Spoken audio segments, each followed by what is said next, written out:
ভালোবাসা শব্দটা যতটা সহজ, অনুভূতি ঠিক ততটাই গভীর। আর সেই গভীর অনুভূতিগুলোই যখন কবিতার ভাষা খুঁজে পায়, তখন জন্ম নেয় এমন কিছু লেখা যা শুধু পড়া যায় না, অনুভবও করা যায়।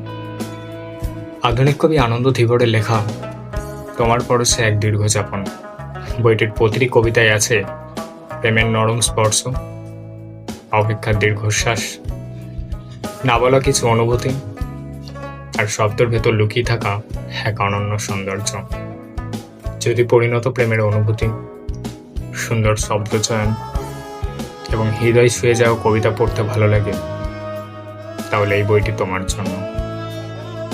নেক্সট ভিডিওতে অবশ্যই কবি আনন্দ ধীবরের লেখা একটা কবিতা পাঠ করে শোনাবো, আর তার জন্য অ্যালোন লাইফকে অবশ্যই ফলো করে নিতে হবে। বাই।